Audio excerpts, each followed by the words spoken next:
মারহাবা, hoş geldiniz।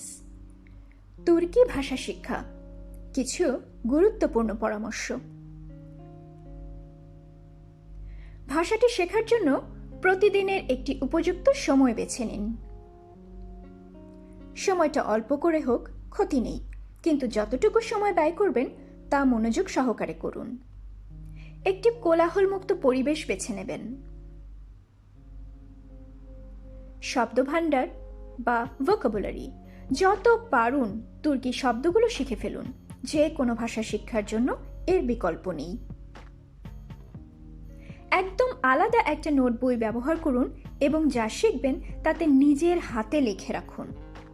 যখনই অনুশীলন করবেন তা লিখে রাখুন, না হলে তুর্কি স্বরবর্ণে আপনার ভুল হবে আর তা উচ্চারণেও প্রভাব ফেলবে। শেখার কাজটি একদিনের জন্যও বাদ দেবেন না, না হলে ভুলে যাবেন। যখন আপনি প্রতিদিনের ব্যবহার্য অনেক শব্দ শিখে ফেলবেন, তখন তুর্কি গল্প অথবা নিবন্ধ পড়ার চেষ্টা করবেন।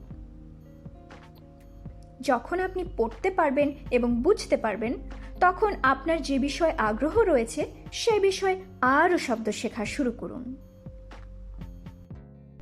তুর্কি কথা বলা অনুশীলনের জন্য আপনি বিভিন্ন গ্রুপ চ্যাটে অংশ নিতে পারেন অথবা বন্ধু বানাতে পারেন। আপনি যদি বাংলাভাষী হয়ে থাকেন তাহলে আপনি সঠিক প্লেলিস্টেই আছেন। পরপর ভিডিওগুলো দেখতে থাকুন। আপনার দক্ষতা ইংরেজিতে বেশি ভালো থাকলে একই চ্যানেলে আমাদের ইংলিশ স্পিকারদের জন্য আরেকটি প্লেলিস্ট রয়েছে। আমাদের আজুবা চ্যানেলে আপনি বিষয় অনুযায়ী যথেষ্ট শব্দভাণ্ডার পাবেন, যা নতুন শিক্ষার্থীদের জন্য খুবই উপযুক্ত। চেষ্টা করব প্রতিটি শব্দ প্রাসঙ্গিক ছবির সাথে একটি করে উদাহরণ দিতে। ও একটা কথা বলে নেওয়া ভালো, শব্দগুলো আমরা ইংলিশ টু টার্কিশ রেখেছি। এর একটা কারণ আছে। বাংলা করতে গিয়েছিলাম, কিন্তু দেখি প্রচুর শব্দ যা আমরা বাংলায় বলিই না, দেখা যাচ্ছিল ইংরেজিতেই বলি। তবে হ্যাঁ, যে ব্যাপারগুলো বোঝানোর জন্য বাংলায় ব্যাখ্যা করলে বুঝতে সুবিধা হবে তা বাংলা বর্ণনাতেই পাবেন।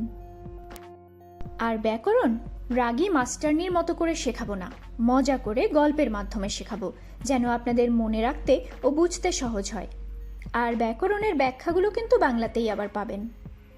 তাহলে শুরু হয়ে যাক।